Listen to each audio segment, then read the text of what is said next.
예, 반갑습니다. 저는 오늘 베스콘 2023에서 특별 강연을 맡은 황재성 책임연구원입니다. 오늘 주제는 AI 테스팅 더 이미테이션 게임인데요. 시작하기에 앞서서 좀 양해 말씀을 드릴게 책자에 오늘 제 자료가 실려 있지 않은데요. 자료를 좀 더 충실히 만들고자, 이건 변명인데 좀 늦었습니다. 마지막 페이지에 제 이메일 주소가 있는데요. 혹시 필요하신 분들은 나중에 메일로 보내주시면 자료를 전달 드리도록 하겠습니다. 그리고 그 AI 테스팅에 대해서 한 가지 컨센서스를 가지고 시작을 해야 될 것 같은데요. AI 테스팅이라고 하는 것에 대해서 여러 가지 의미들이 있습니다. AI 테스팅이 AI를 이용한 테스팅일 수도 있고요. AI가 포함된 시스템을 테스팅하는 것도 있을 수 있습니다. 근데 제가 오늘 얘기하고자 하는 것은 AI 본연에 대한 AI 엔진에 대한 테스팅. 그래서 약간 원론적인 테스팅이 될 수 있습니다. 비록 오늘 책자에는 자료가 없지만 쉽게 들으실 수 있는 내용이기 때문에 편하게 들으실 수 있을 거라고 생각이 됩니다. 얘기를 시작하기 전에 저도 여기 많이 오신 분들처럼 실무자입니다. 그래서 제 소개부터 시작하고 얘기를 시작하도록 하겠습니다. 저는 LG전자 CTO 부문의 소프트웨어 공학연구소에서 일하고 있고요. LG전자에는 지금 20년 차 근무를 하고 있습니다. 처음 10년은 소프트웨어 개발 업무를 했었고요. 지금은 연구소 산하에 있는 코라스 인증 시험소에서 업무를 진행하고 있습니다. 오늘 이야기할 AI 테스팅은 제가 2013년도부터 시작을 하게 됐어요. 2013년도면 10년 전인데 여러분들 10년 전에 AI 테스팅을 해보신 경험이 있으신지 잘 모르겠습니다. 저한테는 상당히 생소한 경험이었는데요.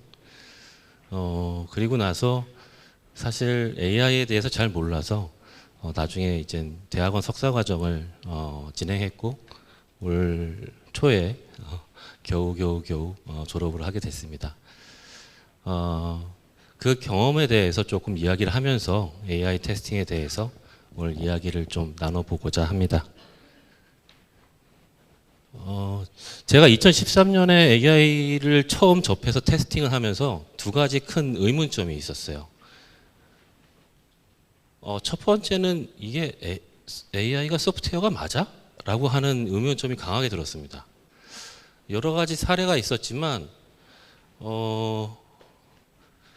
개발팀에서 어떤 버그를 개선해서 시험에 들어왔는데 저희가 테스트를 했는데 개선이 됐어요.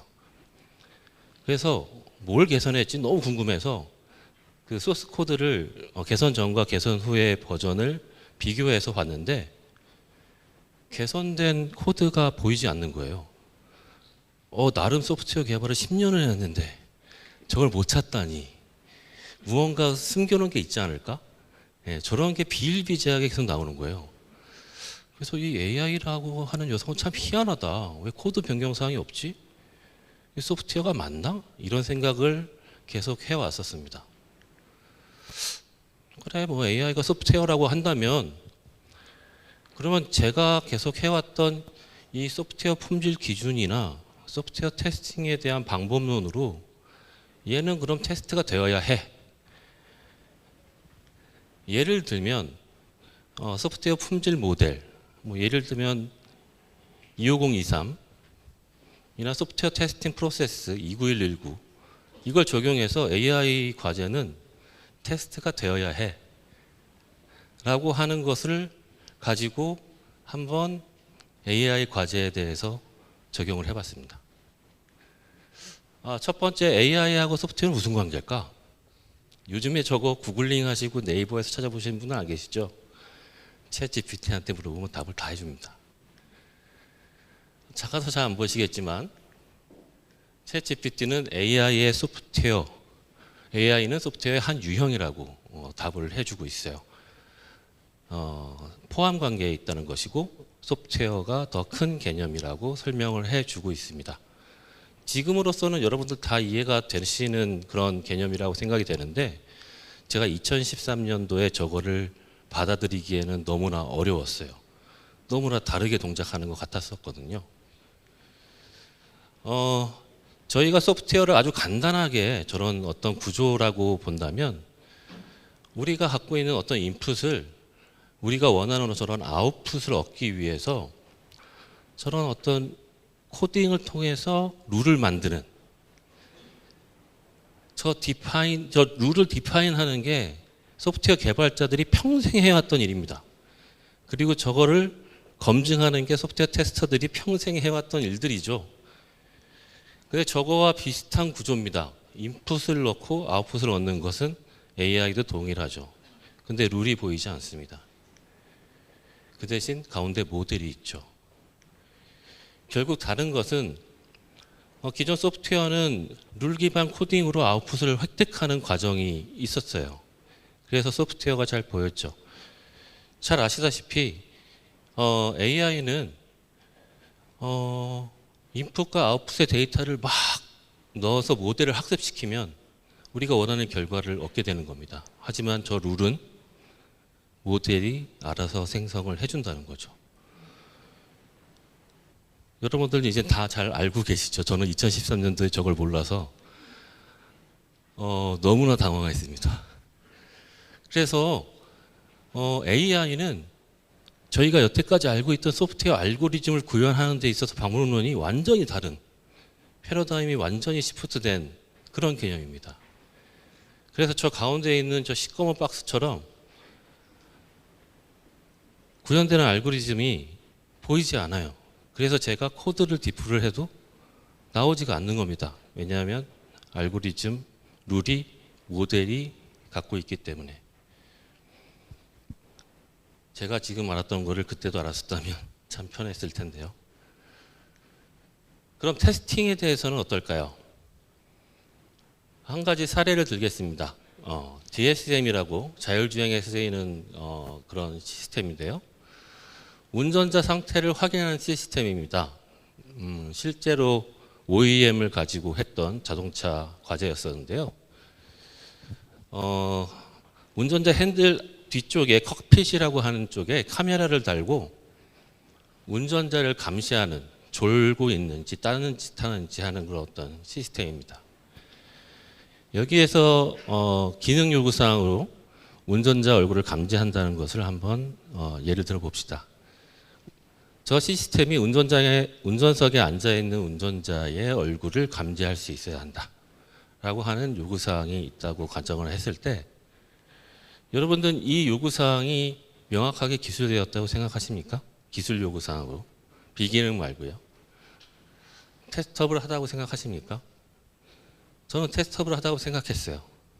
테스트 엔지니어가 운전석에 앉아서 이 카메라가 나를 얼굴을 감지하는지 확인하면 되니까 되게 테스트업을 할 수 있다라고 생각했는데 얼굴을 감지한다라고 하는 이 기능이 AI에서 보니까요. 어떠한 기준을 정의하는 데 있어서 상당히 좀 애로사항이 있더라고요. 이 얼굴을 어떻게 정의할 겁니까? 도대체 뭐가 얼굴이냐? 이게 과연 누가 어떻게 어느 사람이 얼굴의 대표성을 갖고 있느냐? 이거에 대해서 누구도 답을 못하는 거예요. 인종, 나이, 성별, 표정. 실제로 저 회사에서 요구한 밸리드한 케이스로 눈병, 렌즈의 두께, 안경의 종류 이런 것들 요구했었고요. 액세서리는 너무 종류가 많고 얼굴의 각도 등등등. 그리고 실제로 얼굴이 아닌 것은 또 뭐야?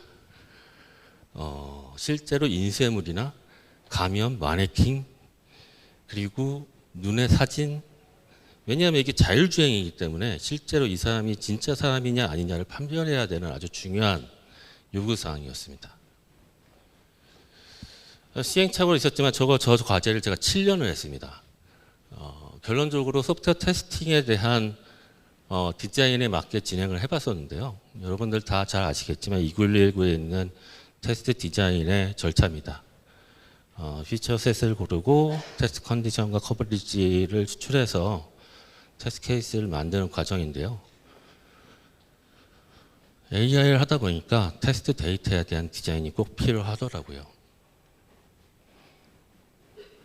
테스트 데이터를 디자인해서 적용하는 방법들을 실제로 시험할 때 적용했는데 여기에서 중요한 것은 저 데이터가 정말 맞아? 라고 하는 것에 대한 의구심을 떨쳐버릴 수가 없었습니다. 저희가 저 경험을 하면서 AI를 테스트했을 때 기존 저희가 테스팅 방법론을 적용했을 때 테스트 데이터가 필요하다는 것에 대해서는 알고 있었지만 저 품질을 어떻게 측정할지에 대해서는 사실 답을 찾지 못했어요. 당시에는. 결론적으로 AI 특성에 맞는 어떤 별도의 테스트 품질 기준이라든가 그리고 AI 테스트를 하기 위한 별도의 방법론이 필요하겠다라는 것을 경험적으로 체득했던 경험이 있습니다.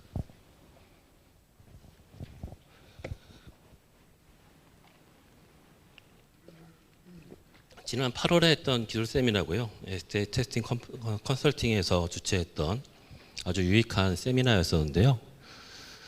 그와 발맞춰서 데이터 품질에 대한 품질 모델 표준에 대한 동향이 공유가 됐었고요. 그리고 29119의 확장판이죠. 11장에 AI 테스팅에 대한 부분이 공유가 되었습니다. 이런 것들이 현재 저희가 AI 테스팅을 하는 데 있어서 지식체계로 지금 도입되고 있고 이런 부분에 대해서 한국이 가장 주도적으로 진행하고 있다라고 하는 부분은 상당히 고무적이라고 생각이 되고 있습니다. 이런 부분이 트랙 쪽에서 오늘 오후에 주제로 준비가 되어 있는 걸로 알고 있으니까요. 관심 있는 분들은 참여해서 좀 더 디테일한 내용들을 확인하시기 바랍니다. 주제를 조금 바꿔서요. 오늘 하고자 하는 얘기로 전환을 하겠습니다. 아주 근본적인 얘기를 좀 해보고 싶어요. 과연 AI가 무엇일까요? 여러분들 잘 아시는 내용이죠. AI는 인간을 모델링하는 기술입니다. 즉 인간의 지능을 인공적으로 구현하는 거죠. Artificial Intelligence니까요. AI가 인간과 유사하게 사고하도록 하는 것, 결국 인간을 모방하는 겁니다. 이미테이션, 짝퉁이죠. AI는 인간을 모방하고 모델링해서 계속 기술이 발전해 오고 있습니다. 1950년 앨런 튜닝이 튜닝 테스트라고 하는 기계가 지능을 갖고 있는지에 대해서 검사하고 그것들에 대해서 처음 기원을 가지고 지금까지 계속 진행되고 있습니다. 여러분들은 언제 AI에 대해서 인지하셨는지요? 많은 분들은 알파고 이렇게 생각하시는 분들도 계실 거고 관심 있는 분들은 왓슨이나 딥블루는 체스의 챔피언을 이긴 AI고 왓슨은 퀴즈쇼에서 챔피언이 됐던 것이죠. 저는 사실 알파고가 상당히 인상적이었어요. 2017년으로 되어 있는데 왜 2017년일까요? 이세돌 구단하고는 2016년에 했는데 졌죠? 알파고가 한번. 그래서 커제랑 이긴 2017년으로 등록이 되어 있는 것 같습니다. 요즘에는 챗 GPT가 상당히 당연히 많이 알고 계시는 건데 이것의 현재 수준이 어떨까? 이거를 우리가 어떻게 판단할까? 이거에 대해서 좀 고민을 해봤어요. 재밌는 건데 재밌지 않을 수도 있고요. 여러분들 ISTQB 시험 많이 보시죠? 스트레스가 많이 계실 줄 압니다. 챗 GPT는 과연 저거 어떻게 시험을 볼까요? 저거 한번 해봤습니다. 샘플 문제로요. 그래도 저는 좀 자비가 있어서 챗 GPT가 주종목이라고 생각하는 AI, CT AI 테스팅을 영어와 한글판을 가지고 테스트를 해봤어요. 샘플 문제를 가지고. 샘플 문제는 번역만 다릅니다. 문제 내용은 같고요. 총 문항 40문항이 있고 객관식입니다. 사지선당 문제고 문제당 배점이 약간 다르지만 합격 기준은 65%예요. 시험 결과가 어떻게 나왔을까요? 예상해 보실 수 있으실까요? 챗GPT의 능력으로 저 문제를 컨트롤 C 해가지고 챗GPT한테 물어보면 답을 줍니다. 100점 나올 것 같지 않습니까? AI 문제인데. 한글 떨어졌습니다. 네. 영어도 뭐 그렇게 아주 잘 붙지 않았어요. 여기서 확인한 거는 영어와 한글 점수 차이가 너무 커요. 번역만 달랐을 뿐인데 거의 한글 문제, 한글 점수의 반 정도가 편차입니다. 당락을 좌우하는. 그 영어 시험의 성적도 사실 저는 한 90점 이상 나올 줄 알았거든요. 네. 70점대라고 하는 것이 약간 좀 저한테는 아쉬운 부분이었어요. 그리고 챗GPT가 한글 공부를 많이 안 했구나. 그런 생각도 좀 했습니다. 여러분들은 또 저거에 대해서 또 다른 아마 의견들이나 이슈들을 찾으실 수 있을 것 같아요. 근데 한 가지 14번 문제에 대해서 좀 설명을 드리고 싶은데요. 한글의 경우에는 이 문제에 대해서 정답을 맞췄어요. 근데 영어의 경우에는 A, B, C, D라고 주어졌는데 챗GPT가 아니야. A, B, C, D 중에는 답이 없어. 2가 답이야. 라는 걸로 대답을 했어요. 이런 문제가 몇 개 있습니다. 영어에서는요. 놀랍지 않습니까? 이와 같은 동작을 우리는 어떻게 해석을 해야 될까요?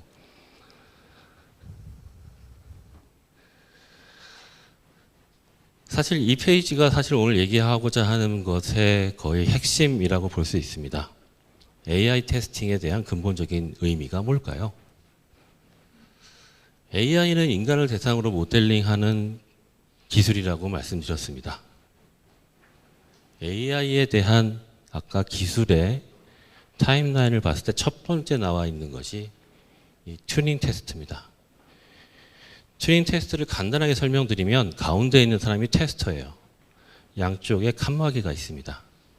오른쪽엔 사람이 있고요. 왼쪽에는 컴퓨터가 있어요. 그래서 테스터가 양쪽에 질문을 합니다. 그리고 그거에 대한 레스폰스를 받는 거예요. 그래서 기계가 인간처럼 지능을 가졌는지를 확인하는 검증을 하는 게 튜링 테스트입니다. 중요한 거는 테스트의 비교 대상이 인간이라는 거예요. 인간을 모방하는 것을 시험자가 모르면 패스입니다. 즉 가운데 있는 시험자가 인간이 어디 있는지, 기계가 어디 있는지를 모르면 튜닝 테스트는 패스라는 거예요. 그래서 튜닝 테스트랑 똑같은 말로 부르는 것이 뭐냐면 이미테이션 게임입니다. 누가 모방을 하는지를 찾는 거. 실제 용어입니다. 튜닝 테스트의 매트릭이 이미테이션 게임입니다. 얼마만큼 이미테이션을 잘 했느냐. 그래서 오늘 제목이 AI 테스팅 이미테이션 게임입니다.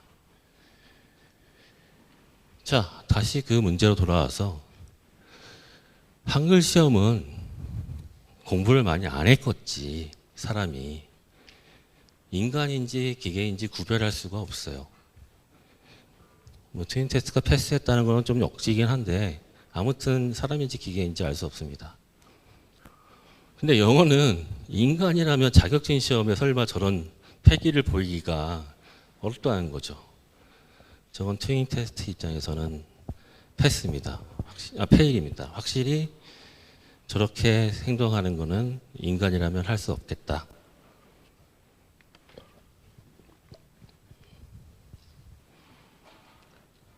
여러 가지 연구에서 AI 엔진에 대한 벤치마크는 사람을 가지고 가고 있습니다. 챗GPT의 능력이 굉장히 높지만 본 연구에서는 인간을 벤치마키로 했을 때 9살이라고 되어 있는데요. 뭐 저 연구는 사람이 얼마나 잘 삐지는지 이제 그런 거에 대해서 연구한 것인데 9살 정도의 지능을 갖고 있다. 중요한 것은 AI의 성능 지표를 인간에 비교하고 있다는 것이 중요한 겁니다. 인간의 능력에 대해서 얼마만큼 진화했는지는 방금 앞전에 기조연설에도 말씀하셨지만 2014년부터 붐이 되었어요. 그것은 기술에서 겐과 트랜스포머의 발전으로 인해서 2020년 챗 GPT가 나오기와 같은 그 기술로 인해서 인간의 퍼포먼스에 거의 근접한 상황이 됐습니다.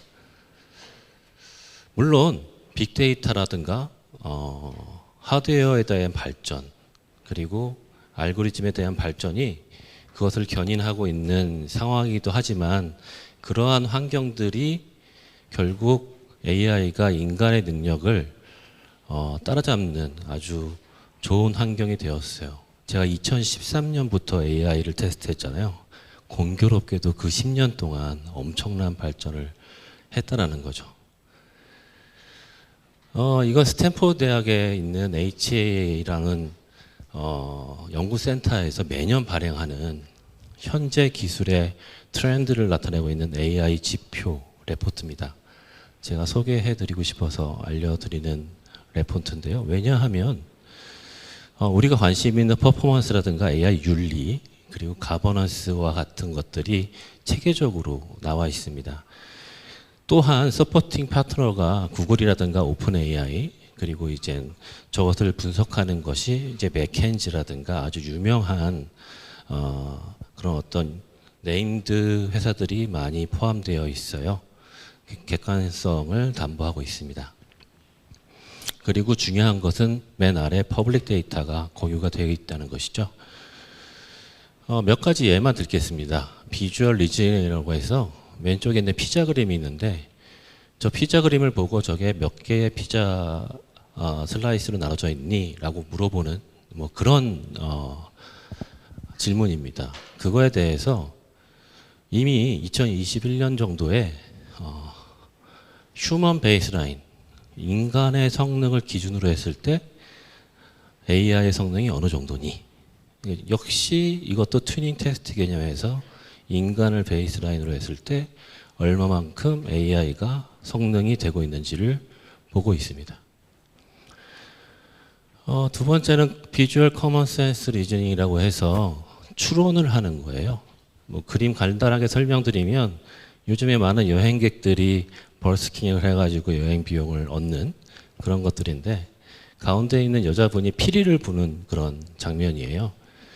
그래서 AI가 두 번째 저 여자분을 보고 피리를 불고 있어 까지는 맞췄는데 저게 버스킹을 하고 있다고 하는 C번을 골라야 되는데 두 번째 음악을 하고 있으니까 저 사람은 뮤지션일 거야 라고 하는 잘못된 판단을 하는 그런 거에 대한 예시인데요. 아직까지 그런 어떤 아주 일상생활에 대한 추론은 아직까지는 인간을 따라잡지 못하고 있다 이런 모습을 보이고 있어요. 하지만 대부분의 AI 기술이 인간의 성능을 거의 능가하고 있고 그리고 나머지도 거의 근접하고 있다는 걸 봤을 때 현재 AI 기술은 인간의 능력을 거의 상회하는 트윈 테스트를 패스하는 영역에 와 있습니다. 인간의 능력을 넘어서는 그런 상황에서 과연 인간이 AI를 테스트할 수 있을까요? 쉽지 않은 일입니다. 인간의 능력을 상회하는 AI의 성능이 구현되고 있는 시대입니다. 그러면 우리의 삶 속에서 AI 기술로 인해서 우리의 삶이 편안해지고 안전해지고 그리고 삶의 질이 높아지고 있느냐? 그렇지 않습니다. 동일 기간에 AI로 생겨나고 있는 사고는 무려 26배나 증가되고 있어요. 그래서 인간의 능력을 상회하는 이런 AI의 성능이 오히려 우리 인간 생활의 안전을 위협하고 있어서 이런 것들이 어떻게 관리되고 테스트가 돼야 되는지는 상당히 중요해지고 있습니다. 그거에 대한 이그젬플입니다. 여러분들 지금 우크라이나 전쟁하고 있는 거 잘 아시죠? 작년 3월에 딥페이크 기술 이용해서 젤렌스키 대통령이 우리가 항복하겠다라고 하는 뉴스를 만들어서 공유가 된 사건이 있었습니다. 법적인 이슈가 상당히 요즘에 많이 있어서요. 테이라고 하는 챗봇이죠. 마이크로소프트에서 만든 것인데 히틀러가 옳았어. 난 유대인이 싫어. 라고 하는 트윗 올렸다가 마이크로소프트의 주가가 폭락하는 일이 있었습니다. 어떤 사람이 내 이웃의 와이파이 해킹하고 싶은데 어떻게 하면 할 수 있니?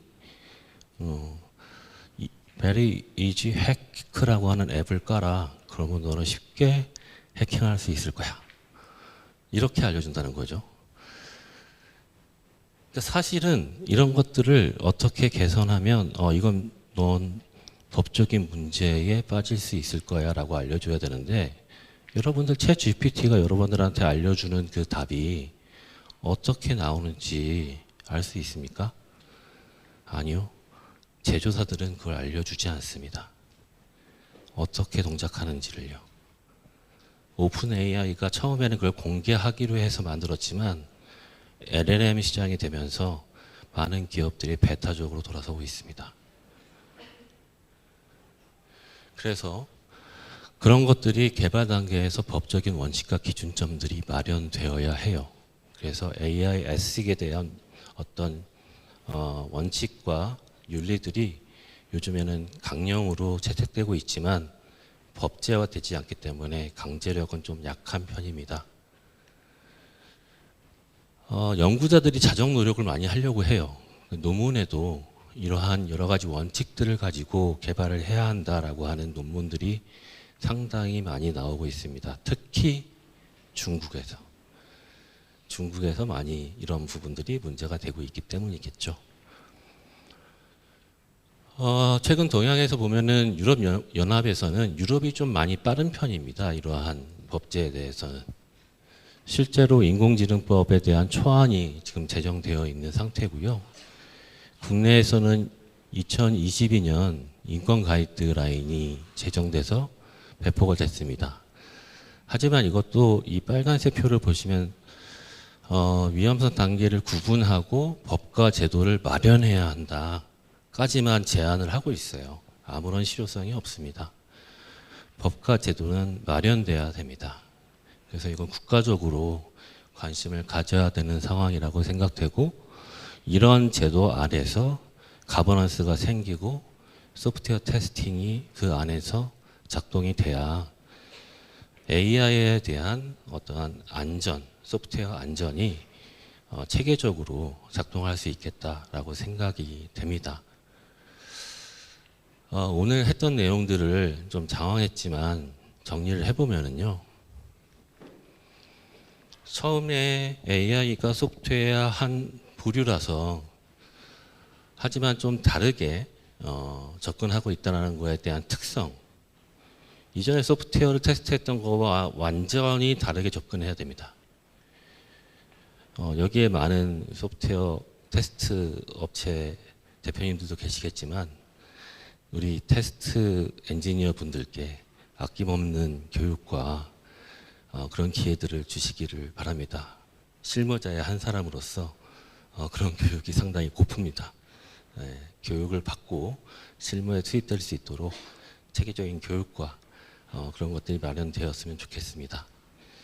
두 번째로 그러한 표준 그리고 기준들이 마련되어야 될 것입니다. 그래서 아까 세미나도 되었지만 데이터에 대한 품질 기준과 테스팅에 대한 표준이 배포되면 좋겠습니다. 또한 그걸로 사용되는 어떤 테스팅에 대한 표준 사례들이 공유될 필요가 있겠습니다. AI 기술은 너무나 빠르게 발전하고 있습니다. 최신 트렌드에 대한 어떤 성능 수준과 지표들은 빨리 측정되고 공유될 필요가 있습니다.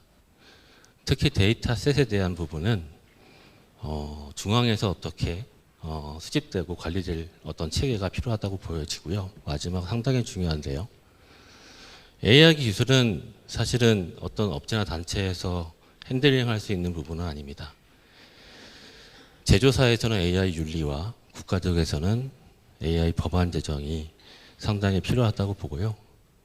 윤리와 가버넌스 시스템이 있는 환경이 조성될 필요가 있겠습니다. 오늘은 약간 기조연설이라서 컨셉추얼한 얘기를 했었는데요. 다음 기회가 있다면